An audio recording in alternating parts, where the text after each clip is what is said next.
베드로후서 1장 19절 보십시다. 교재 111페이지.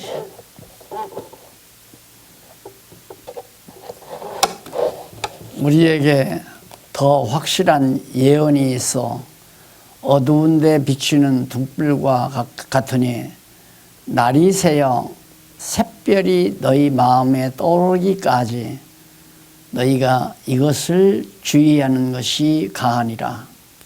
먼저 알 것은 경의 모든 예언은 사사로이 풀 것이 아니니 예언은 언제든지 사람의 뜻으로 낸 것이 아니요 오직 성령의 감동하심을 입은 사람들이 하나님께 받아 말한 것임이니라. 19절로 20절까지 21절까지 봉독했습니다. 여기 이제 우리에게 더 확실한 예언이 있다라는 말은 하나님의 말씀, 신약 성경이 지금 기록되어지고 있다는 얘기죠. 쉽게 말하면. 그래서 이제 어두운 데 비치는 등불과 같으니 이게 과거에는 캄캄해서 뭔지 모르고 알 수가 없었지만은 캄캄한 데 비치는 등불처럼 밝히 이제 나타난다 이 말이에요. 날이 새어 샛별이 너희 마음에 떠오르기까지. 어두운 밤이 지나고 아주 밝은 낮이 오게 되면 안 보이는 것이 없잖아요. 다 볼 수 있는 확실하고 분명한 성경이. 그래서 그 먼저 알 것은 너희 경의 모든 예언, 아주 너무 분명한 예언의 말씀이 있긴 있는데 이것은 사사로이 풀 것이 아니다. 개개인 사적으로 인간들이. 그런데 우리 개신교는 성경 해석 권한이 개인에게 있다라고 말하는 것은 엄청난 잘못입니다. 엄청난 실수죠. 성경은 사사로이 풀지 말라고 그랬는데 개개인 모든 사사롭게 개개인이 다 누구나 성경 해석 권한이 있다. 왜 그랬냐면 교황만이 왜 잘 안 들려요? 잘 안 들려?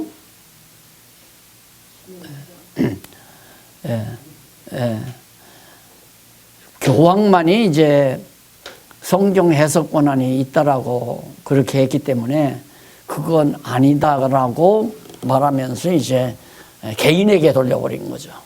그래서 성경 해석 권한을 사사로이 다 돌려버렸다는 것은 개신교가 망하려고 각오를 한 거라고 나는 그렇게 생각을 해요. 그러다 보니까 뭐 요즘에는 뭐 목사님들마다 성경 해석이 다 다르잖아요. 전부 다. 예. 그렇게 사사로이 풀 것이 아닌 이유는 왜냐하면 예언이라고 하는 것은 언제든지 사람으로 뜻으로 낸 것이 아니고 하나님 뜻이 성령의 감동하심을 받은 자들이 하나님께 받아 말한 것이기 때문에 함부로 해석해서는 안 된다라는 뜻이죠. 예, 성령만이 하나님의 그 깊은 뜻을 알 수 있잖아요. 예, 성령의 감동 없이 해석은 불가능하다. 그런 얘기예요. 성경은 성령의 감동 없이 해석이 불가능하고 또 하나 전제가 또 있어요. 거듭난 이성이 아니면, 거듭난 자가 아니면, 성령으로 난 자가 아니면 성령의 감동을 받을 수도 없죠. 또 성령의 감동을 깨달을 수가 없죠. 그래서 성경신학의 원리 가운데 누가 성령께서 뭘 통해서 성경을 통하여 누구에게? 중생한 이성에게. 이게 이제 성경신학의 원리예요. 성경 어떻게 해서 깨닫게 하느냐. 이게 성령이 타락한 인간을 거듭나게 해가지고 성령의 감동을 통하여 하나님의 뜻인 성경을 깨닫게 해서 하나님을 알게 한다. 이제 이런 얘기입니다. 자, 그러면 시작하는 말 가운데 우리가 이제 이 예언이라는 말, 이게 또 얼마나 교회를, 한국 교회를 어지럽혔는지 모릅니다. 뭐 서원 읽어보셨을 테니까 자세히 읽기는 그렇고요. 어쨌든 한국교회가 한동안 특히 이제 권사님들이 그런 권사님이 많죠. 권사님들이 이제 장소 하나 얻어가지고 예언기도, 뭐 또 한때는 이제 구국기도원이라고 그러죠. 그렇게 해서 장소 만들어 놓고 찾아온 분들에게 이제 예언을 하는데 점쟁이죠. 쉽게 말하면. 당신이 내년에는 어떻게 해? 연말연시에는 점쟁이 집에 막 사람들이 붐비듯이 그런 이제 권사님들이 차려놓은 구국기도원에 성도들이 막 많이 줄지어 이어졌잖아요. 왜냐하면 새해에는 무슨 일이 일어날지, 사업을 해야 되겠는데 무슨 사업을 해야 할지, 어디다 해야 될지, 또 아들을 여워야 됐는데 어느 집으로 여워야 될지, 이런 거 전부 점쟁이 점집에 가서 점을 치듯이 그렇게 점 치러 가면 기도해보고 예언을 하잖아요. 당신 내년에는 뭐 사업이 잘 될 것 같다, 어려움이 올 것 같다, 이러면서 이제 예언해주는 그런 풍토가 상당히 많았어요. 요즘에는 많이 그것이 시들어져 버렸지만은 어쨌든 한국교회를 어지럽혀 놓은 것이 예언이라는 이 개념 때문이었습니다.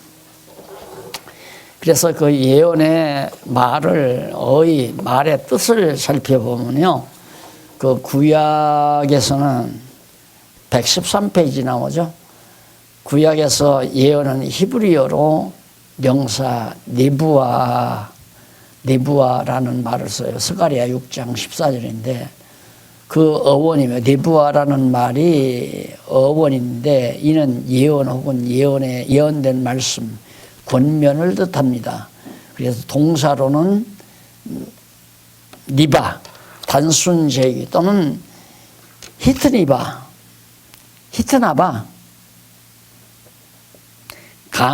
강조 제기가 있는데 니부의 단순 제기 또는 강조 제기 형태의 뜻은 선지자 혹은 예언자가 행동하거나 말하는 것을 뜻합니다. 그런데 이는 과거와 현재와 미래를 포괄해서 하나님의 말씀이신 것을 그대로 전한다는 뜻도 되는 거죠. 그래서 이 동사 형태는 강조 제기형으로 쓰이는 것이 당연한 것으로, 왜? 사람의 어떤 생각을 예언하는 것이 아니라 하나님의 말씀을 전하는 것이기 때문에 강조 제기형을 쓰는 것이 옳다, 그런 얘기예요. 신약에는 프로테페스라는 말이 있어요. 이는 하나님을 위해 말하는 자라는 그런 뜻이고, 그리고 전미어로 테스가 붙으면 대행자, 대리자, 하나님의 말씀을 대리로 전하는 자, 그런 뜻이죠. 그리고 프로페티오가 있는데 이는 신적 계시를 전하거나 통역하다 혹은 해석하다라는 뜻입니다. 곧 성경 기자들이 신약에서 구약시대 선지자들의 글을 인용할 때를 비롯해서 예수께서 무리들에게 장차 이루어질 일을 선포하는 경우에 바로 이런 용어가 사용된 겁니다. 결국은 지금 목사님들이 하나님의 말씀 전하는 것도 하나의 예언이라고 볼 수 있어요. 그래서 넘어가 보면 예언의 조건이 있어요. 113페이지에 보면 3번 예언의 조건. 예언의 조건은 당연하지요. 하나님의 영원한 작정이 없이는 예언이 불가능합니다. 하나님의 영원한 작정, 이거 이제 필수적인 예언의 조건인데,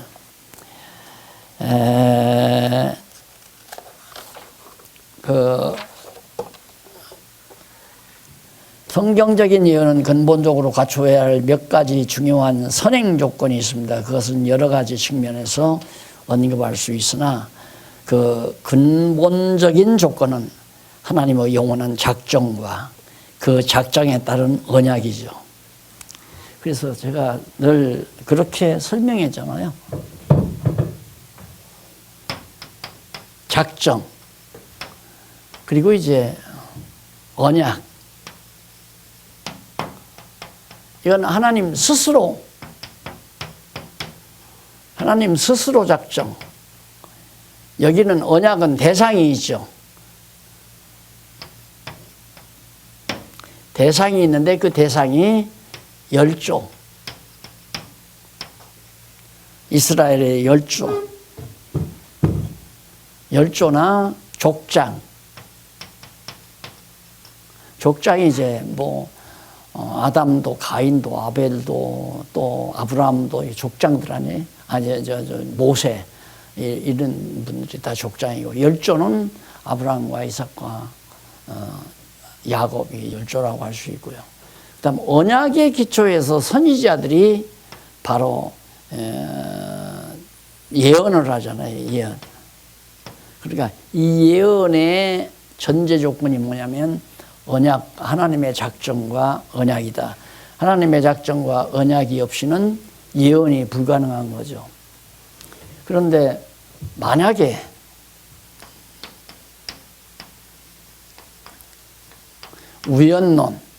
우연론자들은 예언을 할 수가 없어요. 무슨 일이 일어날지 어떻게 알아요? 내일 무슨 일이 일어날지, 장차 어떠한 일이 생길지. 절대 우연론자들은 예언이 불가능합니다.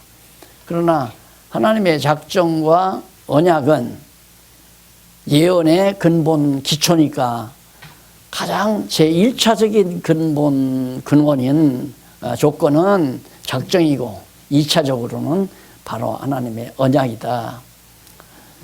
그래서 이제 예언은 백성에게 얘기하잖아요. 백성들에게 예언을 하죠. 하나님께서 스스로 작정하시고 족장과 열조에게 언약하시고 백성에게 예언하는데 선지자들이 백성에게 예언은 바로 작정과 언약이 1차적, 2차적 조건이다. 그런 얘기입니다. 그런데 그 예언에는 구분이 있어요. 예언에는 구분이 있는데 직접적인 예언과 그 다음 거기 나오죠. 하나는 직접적인 예언이고 또 하나는 간접적인 예언이다. 그럼 직접적인 예언은 뭐냐?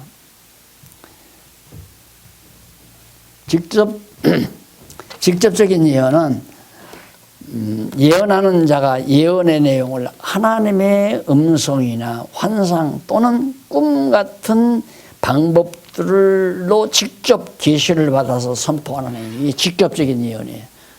선지자도 많이 그랬고, 물론 이제 언약을 전승하는 데는 그걸 예언이라고 할 수 없지만은 선지자들이 백성들에게 예언할 때 하나님께 직접 받아요.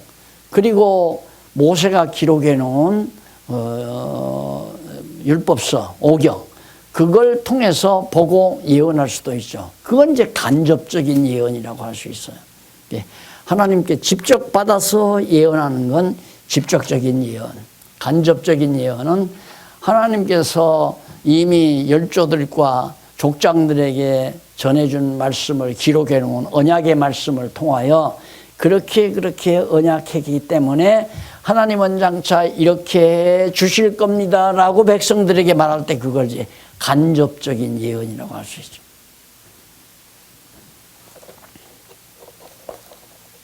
그러니까 그런 의미에서는 오늘 우리 목사님들이 이제 성경을 보고 예언하는 것, 성경을 전파하는 것 자체도 예언이지만 또 성경에 나타난 하나님의 언약을 보고 언약의 말씀을 보고 장차 이렇게 됩니다. 요한계시록 같은 거 강의하는 것은 요한계시록 후반에는 거의 다 예언이죠. 그건 간접적인 예언을 우리가 하고 있는 겁니다. 그러니까 그런 예언이 아닌 것은 다 어두운 영들의 장난에 놀아나는 겁니다. 당신. 근데 그렇게 또 맞아 떨어지잖아요. 잡신에 의해서 이루어지는 것도 점쟁이가 말하는 것도 그대로 이루어지는 경우가 많아요. 그러니까 영혼들이 다 속는 거죠. 그래서 우리는 하나님의 말씀, 이 말씀을 근거로 한 확실한 예언, 이 예언만이 이 성경이 말하는 예언의 진정한 의미다라는 얘기입니다. 그 다음 이제 5번째 119페이지에 보면 예언의 목적이 나와요. 예언은 왜 하는가? 우리는 보통 일반적으로 이제 예언의 목적을 어떻게 들냐면 내일을 알고 예비하는 데 있다. 내일을 알고. 그래서 왜 우리 한국 크리스찬 신문에 보면 과거를 해명하고 오늘을 직시하고 내일을 예비한다 그랬죠. 내일을 왜 우리는 예비할 수 있는가? 내일 어떻게 될지를 알기 때문에. 왜 하는가? 성경을 통해서 우리는 알잖아요. 내일을. 크게는 이 세계 역사가 앞으로는 아시아를 중심으로 한 역사가 펼쳐진다는 것도 알고 있고요. 그 다음 복음이 계속해서 이제 땅끝까지 전파된다는 것도 우리는 믿고 있잖아요. 또 끝까지 전파될 뿐만 아니라 머지않아 이방인의 구원은 끝이 나고 이제 유대인의 구원의 시대가 온다. 유대인의 때가 온다는 것도 우리는 알고 있단 말입니다. 그러니까 그런 걸 아니까 미리 예비할 수가 있는 거죠. 딱 미리 예비할 수가 있다. 그래서 우리 간접적인 예언이죠. 우리 성경을 통해서 하나님께 직접 계시를 받아서 우리가 예언하는 게 아니라 성경에 기록된 과거 선지자들이나 성경 기자들이 기록해 놓은 하나님의 말씀을 보고 장차 되어질 일을 예언하는 것. 그러니까 지금 이제 셈의 시대가 온다는 것도 우리는 성경을 통해서 깨닫게 되고요. 셈의 시대를 통해서 여호와를 찬양하는 찬송할지어다 했기 때문에 반드시 셈의 자손을 통한 복음의 세계화가 반드시 이루어진다는 하나의 확실한 믿음과 소망을 우리는 가지고 있잖아요. 그 소망을 우리가 기다리면서 그 시기가 올 것을 기다리면서. 그래서 그러나 예언의 근본 목적은 어디에 있느냐면 여호와 계시에 있습니다. 여호와를 깨달아 알게 하기 위해서. 그래서 근본적인 목적이 바로 여호와 계시다. 그러니까 성경 전체가 예언의 말씀인데 그 예언의 말씀, 예언의 목적이 뭐냐? 한마디로 말해서 여호와를 계시하기 위해서다. 그러니까 어떻게 계시하기 위해서? 다 하나님, 여호와 하나님께서 스스로 작정해 놓은 것을 그대로 이룰 것을 언약하고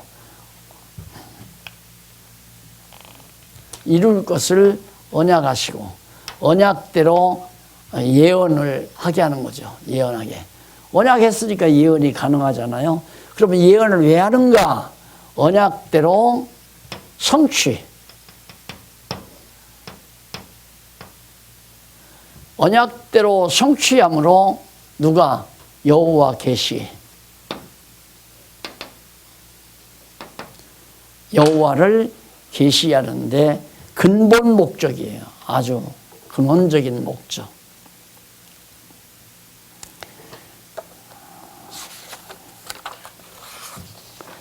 그리고 결과적인 목적은 뭐냐? 그렇게 여호와를 계시하면 어떤 결과가 맺어지느냐? 결과적으로 나타나는 목적은 바로 여호와를 경외하며 찬양함에 있습니다. 예언의 결과적인 목적은 택한 백성들이 여호와를 경외하며 찬양하게 하기 위해서. 그러면 여호와를 우리는 몰랐잖아요. 몰랐는데 다 작정하신 뜻대로 언약하고 언약대로 이루어 주니까 와, 정말 여호와 그 전능성, 그다음 신실성, 그다음 주권성, 자비성, 영원성, 여호와의 그 모든 속성들을 우리는 찬양하지 않을 수가 없잖아요. 그래서 이제 결과적인 목적은 여호와 찬양이다. 우리에게 예언하는. 예. 하나님의 말씀을 우리 목사님들이 그냥 쉬지 않고 늘 주일마다 이렇게 전파하고 가르치는 데는 목적이 첫째는 여호와 하나님을 깨달아 알게 하기 위해서 여호와 계시, 여호와 하나님께서는 계시하기 위해서 예언하게 한 것인가, 선지자들로 하여금 예언하게 하신 거니까 왜 했느냐? 당신을 깨달아 알게 계시하기 위해서. 왜 계시했느냐? 결과는 성취함으로 여호와 찬양하게 하기 위해서. 그러니까 결국은 우리 목사님들이 성도들에게 예언의 말씀 성경을 열심히 가르치는 이유는 여호와 찬양하게 하려는 겁니다. 여호와를 깨달아 알고 그를 경외하며 찬양케 하려는 것이. 그래서 종합적으로 바로 목적은 여호와를 계시해서 깨달아 알고 경외하며 찬양케 하려는 것. 그것이 이제 근원적인 목적과 결과적인 목적으로 구분해서 정리가 되는 거죠. 그럼 목회라는 게 뭐라는 것도 간단히 정리가 되잖아요. 목회라는 것도 결국 성경, 목회가 뭐냐? 성경을 깨달아서 성경 말씀대로 여호와 하나님을 깨달아 알게 하는 거. 여호와 계시된 여호와를 계시한 하나님 말씀이니까 여호와를 깨달아 알게 하려는 거. 그러면 여호와 깨달아 알면 지식으로 끝나는 거 아니죠. 제대로 깨달아 알면 찬송이 안 나올 수 없죠. 찬송한다고 하는 것은 행복하다는 거 아니에요? 성도들이 늘 감사와 기쁨이 넘치고 행복하고, 그게 바로 하나님의 나라의 모습이고 지상의 하나님 나라 모습. 그러니까 목회는 그 방향, 그 핵심 방향으로 반드시 이루어져야 된다. 목회가 무슨 사람들을 수단 방법을 가리지 않고 불러내가지고 복 준다, 축복받는다 이렇게 가문이설로 유혹해서 자기 수화해서 늘 복종하고 순종하며 돈 걷어내가지고 먹고 사는 게 목회라고 생각하는 건 큰 착각이에요. 큰 착각이죠. 엄청 착각이에요. 그러다 보니까 교회가 다 빗나가는 거 아니에요. 성도들은 하나님에 대해서 몰라요. 성경도 몰라요. 몰라도 된다는 거예요. 엊그저께 어느 지방에 계신 박사님 한 분이 왔어요. 찾아왔어요. 왔는데 그 미국에서 박사학위를 받았는데 특강을 부탁해서 가서 특강을 했는데 특강 마치고 그 총장이라는 사람이 나와서 강의를 하는데 그러더래요. 성경 알 수도 없는 거 자세히 알 필요 없다. 그리고 신학도 해봐야 끝도 없고 답도 없는 거 자세히 신학 할 필요도 없다. 중요한 건 뭐냐? 예배가 중요하다. 예배. 예배가 중요하니까 봐라. 천주교나 동방교 얼마나 잘 되냐 이거예요. 그 사람들 그 신학 복잡하지 않다. 그리고 성경 잘 알지 못해도 상관없다. 그런데 그들은 잘 되고 있는 이유가 예배. 천주교는 미사를 드리잖아요. 동방교도 마찬가지로. 그러니까 형식으로, 의식으로 사람을 끌어내서 몸에와 체감 닿게 만들어낸 경험. 그래서 내가 그 바사님도 그 말을 듣고 너무 놀랐다는 거예요. 그래서 그런 갈등은 학문 세계에서 오래전부터 있어 왔다.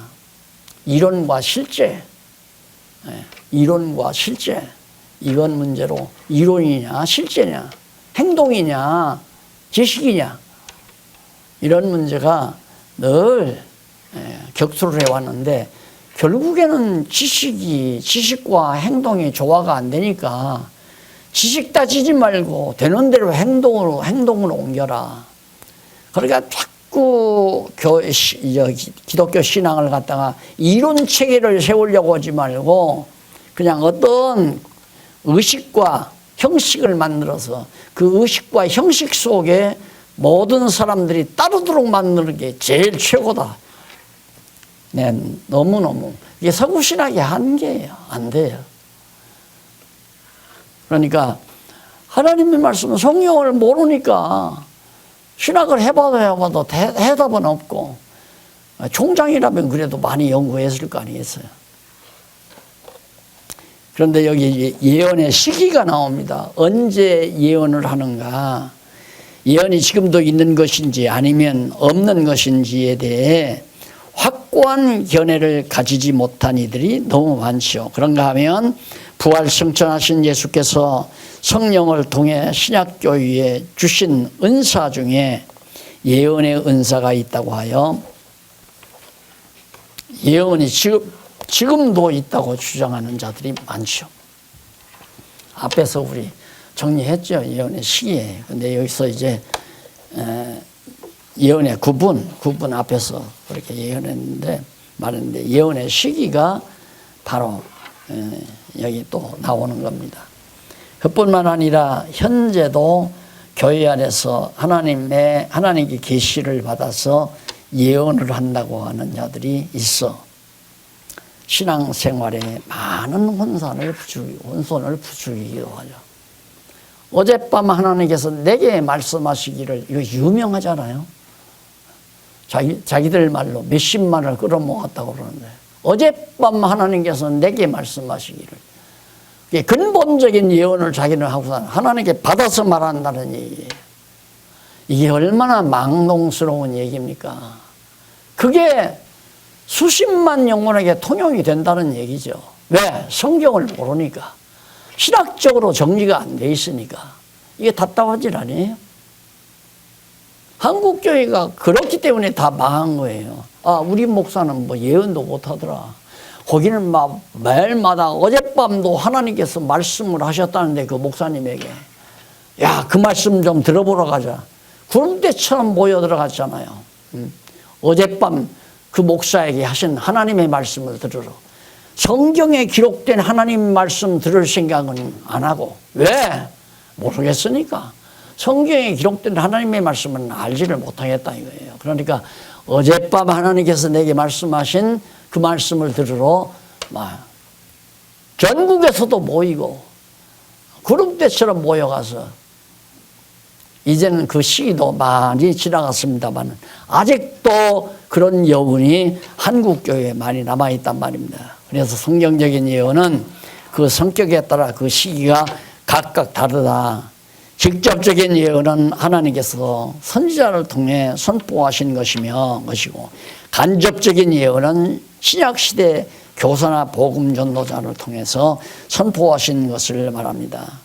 직접적인 예언의 시기는 성경에서 성경 계시가 완성된 시대에 한정합니다. 직접적인 예언은 요한계시록까지 다 기록된 이후에는 없어요. 간접적인 예언뿐이지. 그러니까 오늘 우리는 간접적인 예언은 성경 계시가 주 100년 이전에 다 완성됐으니까 그 이후에는 우리가 성경을 보고 예언을 해요. 성경에 있는 대로 예언을 해야지 성경에 없는 것을 자기가 예언하는 것. 그걸 제가 한참 신비주의에 빠졌을 때 예언의 말을 듣는데 내가 놀랐죠. 이제 달에 인간이 도착하면 예수님이 온다는 거예요. 인간이 도착하면 예수님이 한참 아폴로 이제 막 인공위성 쏘고 할 때. 그런데 그만 한 1년 있다가 달에 사람은 도착 안 했지만 인공위성이 도착했잖아요. 그러다가 몇 년 지나서 사람이 가가린이 달에 착륙을 했잖아요. 근데 예수님 알았어요. 그래서 실수했구나. 그걸 알았죠. 그러니까 자기 느낌에 이거 달에 인간이 착륙하는 날 예수님 오시겠구나. 이걸 뭐 신의 감동으로 알고 그렇게 막 수만 명 성도들 앞에 예언을 하고 막 그러더니만 금방 예수님 오신다고 난리를 치더니만은 성도들에게 건물 지켜야, 학교 지켜야 연보하라고 작정 연보를 막 시키더라고요. 참 난 이해가 안 갔어요. 아니 예수님 곧 오실 건데 그때 곧 뭐 금방금방 달에 도착한다고 신문에 보도가 나고 그랬거든요. 그러니까 곧 도착할 거 아니에요. 그러면 예수님 곧 오는데 곧 오시는 예수님 앞에 건물이 무슨 필요가 있어요? 신학교가 뭐 무슨 필요가 있겠어요? 그러니까 그렇게 실수하는 이유가 다 성경적으로 신학적으로 정리가 안 되니까 성경에도 자기가 해방되던 날도 예언대로 됐다는 거예요. 8월 15일 날 해방된다고 했는데 그대로 이루어졌다고. 그러니까 나는 그런가 보다. 저 양반이 정말 하나님하고 직통해서 예언을 하니까 다 맞아떨어지는가 보다. 믿었죠. 그리고 그분은 하나님하고 제일 가까운 분으로 믿고. 그런데 이 달나라 사람이 도착하면 예수님 온다는 말이 틀려버렸잖아요. 그 악령에 의해서 그렇게 예언을 하는 거거든요. 그래서 지금 예언하면 안 돼요. 성경을 가르치는 것이 예언이에요. 왜? 성경에는 이루어진 일도 있고 지금 이루어져 가고 있는 일도 있고 앞으로 이루어질 일도 있기 때문에 성경을 성경대로만 가리키면 그것을 간접적인 예언이라고 그렇게 명명할 수가 있는 겁니다. 그래서 성경적인 예언은 이쪽 122페이지 밑에 문단 제일 마지막 문단에 보면 성경적인 예언은 하나님의 특별 계시 방법 가운데 하나다. 구약의 특별 계시는 주로 택한 백성에 대한 역사 섭리와 언약 자손들의 찬양과 선지자들의 예언을 통한 언약 섭리로 구성되어 있고, 그리고 신약의 특별 계시는 구약의 언약에 대한 예수 그리스도의 성취 사역과 보혜사 성령의 성취 사역으로 구성이 되어 있죠. 이러한 특별 계시를 위해 여러 가지 표적을 비롯해 환상과 꿈 또는 음성 및 방언 등 기타 여러 가지 방법을 사용하기도 했다. 그러나 특별계시가 완성되므로 요한계시록까지 다 기록을 하므로 모두 종결되었고 직접적인 예언 역시 종결되었다. 하나님께 받아서 직접 자기가 듣고 예언하는 건 지금 없어요. 그럼 그건 어두운 영의 장난에 놀아나는 거예요. 그러나 사도 바울이 고린도 교회에 보내는 서신에 언급한 예언의 은사는 당시에 당연히 일어나야 할 은사였어요. 신약교회 시대니까. 그리고 왜냐하면 그 시기가 신약기 시의 초기인 주후 55년에서 57년경이니까 그때는 예언의 은사가 있어야 그 예언대로 하나님께서 직접적으로 깨닫게 해서 예언하는 내용. 사도 요한도 그거 아니에요. 하나님께로부터 다 받아가지고 요한계시록을 기록한 거 아니에요. 바울이 머지않아 곧 어려운 일이 온다. 그러니까 바울이 55년 내지 아마 57년, 50년대에 바울이 벌써 예루살렘 성전의 파괴가 이루어질 것을 예감하잖아요. 그걸 예감을 하고 성경을 기록한 부분이 많이 있거든요. 그러니까 그때는 예언의 영이 역사하셨다는 걸 단적으로 말해주고 있는 것이죠. 그러나 신약계시가 온전히 완성된 후에는 방언도 예언도 또는 지식의 은사가 모두 폐해져 버렸기 때문에 직접적인 예언을 지금 하는 것은 절대 안 된다. 혹자들은 고린도전서 13장 10절에 온전한 것, 이거에 대해서 아까도 말씀드렸죠. 온전한 것이 올 때는 해가지고 그걸 갖다가 예수 재림 때까지를 말한다고 그렇게 얘기를 해가지고 어떻게 지금도 방언도 있고 예언도 있고 지식도 있다.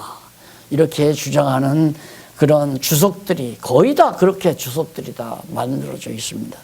그러나 여기서 것이라고 하는 온전한 것 했을 때 그 것이라는 말이 그것이 바로 부분적으로 하던 것과 같은 대칭어예요.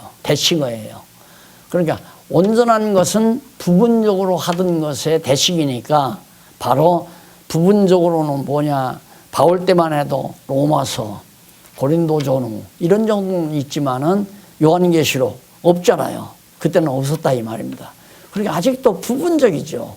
바울이 기록하는 것, 누가가 기록하는 것도 부분적이고 요한이 기록하는 것도 부분적이고, 그러나 온전한 것은 사도 요한이 요한계시록을 마지막 다 썼을 때, 기록했을 때 그게 이제 온전한 것이 온 거예요. 그 뒤로는 절대 예언이 있어서도 안 되고 방언을 해서도 안 된다는 얘기입니다. 그래서 베드로 사도는 우리에게 확실한 예언이 있다고 하면서 제일 밑에 부분, 밑에 문단에 있다고 하면서 성경에 있는 예언을 언급했습니다. 곧 여러 가지 교훈과 예수 그리스도에 관해 베드로 자신이 예수님 생전에 듣고 본 바를 성도들에게 언급한 후에 이것보다 더 확실한 예언, 즉 성경이 있다고, 예언 즉 성경이 있다고 말하면서 성경 예언보다, 그러니까 자기가 예수님을 생전에 듣고 본 바를 성도들에게 언급한 후에 이것보다, 자기가 예수님에게서 듣고 본 것보다 더 확실한 예언, 즉 성경이 있다고 말하면서 성경의 예언을 사사로이 풀지 말 것을 당부한 겁니다. 그러니까 성경 이상 더 분명하고 확실한 건 없습니다. 누가 어디에서 한번 고고학 책을 나한테 누가 사다 줘요. 목사님은 이거 보시면 더 좋을 겁니다. 그런데 고고학 책이라고 하는 것 때문에 성경이 진리가 아니라 성경만이 진리고 옳기 때문에 그 고고학 자료가 그대로 존재하는 거다. 이렇게 거꾸로 생각해야지. 예를 들면 얼마 전에도, 몇 주 전에도 노아 방주가 지금 아라산 언저리에, 산 언저리에 얼음 속에 이제 깊이 웅덩이가 파 있는데 얼음 속에 노아 방주 흔적이 있다. 노아 방주가 거기 얼음 속에 묻혀 있다. 그걸 사진을 찍어 왔어요. 그러면 그것이 있기 때문에 노아 홍수 사건이 진리가 되는 게 아니에요. 그거 없어도 하나님께서 말씀에서 깨닫게 해서 모세로 기록하게 한 거기 때문에 노아 홍수 사건은 진리예요. 그것이 진리이기 때문에 그 산 언저리에 그 흔적이, 노아 방주의 흔적이 그냥 있는 거라 이 말입니다. 고고학 자료를 앞세우면 안 되는 거예요. 성경이 절대 진리다. 성경은 틀림이 없다. 이것을 전제하고 우리는 늘 생각해야 됩니다. 그래서 말하면서 성경 예언들을 사사히 풀지 말라고 한 거죠. 그러므로 하나님께서 선지자들과 사도를 통해 기록하게 하신 예언의 말씀인 성경은 희미한 것이 아니고 확실하고 완전한 계시의 말씀입니다. 확실하고 완전한 계시의 말씀입니다. 그런데 참 답답한 것이지 성경을 몰랐던 거 아니에요, 지금까지. 성경은 있기는 있는데 무슨 뜻인지는 모른다는 게 다 세계 학자들의 공통한 고백이고, 성경을 모르니까 자기 나름대로 신학적인 논리를 만들어냈고, 그 신학적인 논리를 만들어서 그냥 교리화해가지고 교리를 갖다가 근본에서 교회를 세우고, 이런 결과가 지금까지 야베 족속 시대까지 있었던 거란 말입니다. 그런데 이 세매 시대에 놀랍게도 성경이 무슨 뜻인가 정황무하게 확실하게 해답이 떨어졌다는 것은 하나님께서 성경 진리 반석 위에 교회를 재건하시려는 하나님의 놀라운 섭리가 바로 우리 시대에 시작된다고 하는 것이 너무 분명하잖아요. 아전인수인가요? 아니에요. 아전인수가 아니에요. 성경을 성경대로 발견했다고 하는 것은 이건 정말 놀라운 사건입니다. 이 사건 때문에 어제도 교계 어른들이 모여가지고 정말 어떻게 하면 이 성경신학을 한국뿐만 아니라 세계만방에 전파할 것이냐라고 하는 문제를 가지고 어제 모여서 몇몇 어른들이 모여서 준비 작업을 하는 것을 제가 옆에서 지켜봤습니다만은 이거 다 놀라운 일이죠. 정말 우리에게 성경을 성경대로 알았다는 건 이건 생명을 내걸고 지켜나갈 만한 충분한 가치가 있는 너무도 놀라운 보화를 우리가 간직하고 있는 겁니다. 결론 맺습니다. 지금까지 성경적인 예언에 대한 의의를 비롯해 예언의 조건과 구분 및 목적과 시기에 대해서 자세히 알아보았습니다. 그 결과 계시시대가 이미 지나간 교회 시대에 있어 성경에 근거하지 않는 예언은 모두 무속신앙에 따른 점술 행위의 허구에 지나지 않을 뿐만 아니라 동양 철학의 통계학에 기인한 예측에 지나지 않는 것임을 알 수 있습니다. 예, 교회에서 무속행위하면 안 되죠. 또 동양 철학의 통계학에 매달리면 안 되고 그저 하나님께서 앞으로 인류 역사를 어떻게 이끌어 나갈 건가는 우리는 너무 분명하고 확실하잖아요.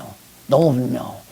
우선 세매시대에 하나님의 귀한 말씀이 만연된 거, 여호와의 이름을 찬양하는 이 놀라운 아름다운 신앙이 세매시대에 일어나고 그 다음에 세매시대가 끝나면 유대인 시대가 오고 유대인 시대가 끝나면 천년왕국 시대가 오고 천년왕국이 끝나면 영원한 하나님의 심판과 더불어 영원한 하나님의 나라가 실현된다는 게 너무 분명하고 확실하게 다 성경에 기록된 대로 우리는 알고 있잖아요. 그걸 믿고 우리가 지금 이 시대에 어떻게 쓰임 받는가가 중요하잖아요. 내가 쓰임받고 싶다고 해서 쓰여지는 게 아니잖아요. 하나님이 그렇게 쓰셔야지. 안 그래요?